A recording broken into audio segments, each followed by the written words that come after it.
Hello everyone, Ross, your host, is here, and let's dive back into the indie stream.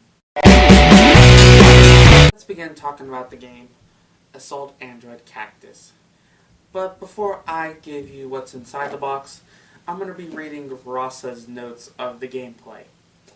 Give me a moment to access the memories. The game's in the style of an overhead shooter, in the style of bullet hell. For those who don't know, bullet hell is a type of shooter where you have two choices of what's going on.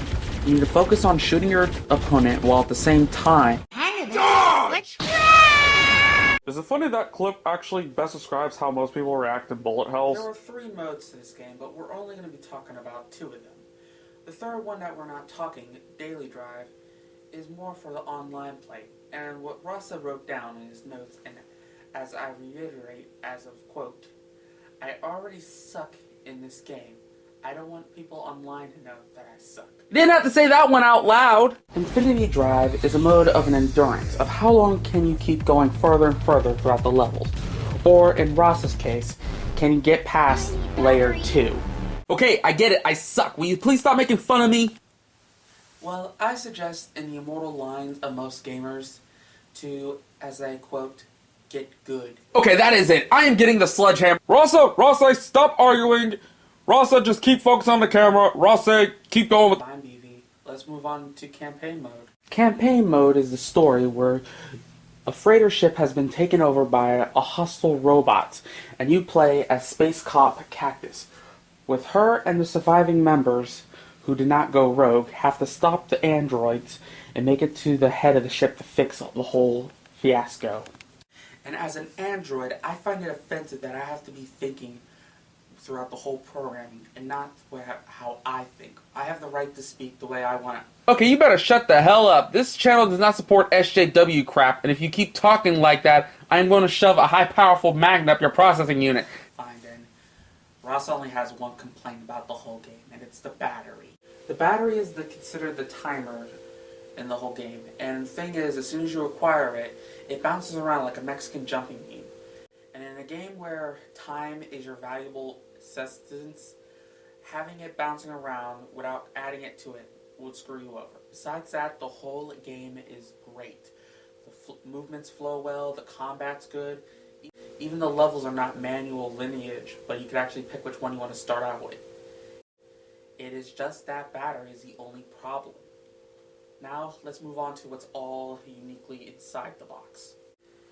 Inside is the Indiebox newsletter, the instruction manual to the game, the Indiebox stickers in the design of Android Assault Cactus with starch on the front instead of cactus. Kinda weird. The official soundtrack to the game, and we need to fit debate about this little problem with the sticker. Every time a new soundtrack comes in, the sticker is always coming off. I mean, this time the CD was actually rolling around in the box without its case. Lucky it still works. The game in the design of a cube, which, I'm sorry, Ross is still way too early in the game to know what these cubes represent in the game, so sorry. And for the unique items, the first up is actually Cactus's badge showing that she's been demoted, and the badge for the Interplanetary Police Force. Another unique item are phone tags of all 8 playable characters that you can play as, and Hilo. I'm sorry, I have still not knowing who Hilo is. Rasa hasn't gotten far to know who he is, or it is. And lastly, for uniqueness, Indiebox decided to send out a card series called the Indiebox Chronicles into the fray. In it are 5 cards from games. First up is Towerfall Dark World Vigilant Mask, a game which we have not gotten because we came into the Indiebox a little late to play Towerfall. A puzzle piece to the whole thing, and the only clue we know is it's the fist from the booster pack. The character Cactus, in her design with all the characters, well, all the pre-alpha designs for her. And last, Starch, which I'm having a weird feeling that Starch is a little bit of a known favorite due to the fact that she has a sticker and she has a phone tag of her the most out of all the characters, including the lead Cactus. And all the backs of the cards look like this.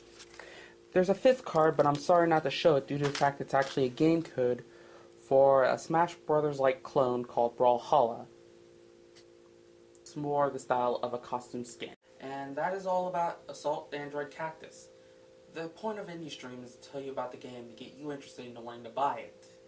If you want to sign up for the Indiebox, there will be a link in the description below. All I can say is, I hope you enjoy next month's episode, where I cannot say the name of the game due to the fact that it will cause Rasa to be enraged. But I'm pretty sure you'll understand a tactical maneuver. You'll see what the game is also with the link connecting to the Indiebox. Till then, this is Rase, logging off.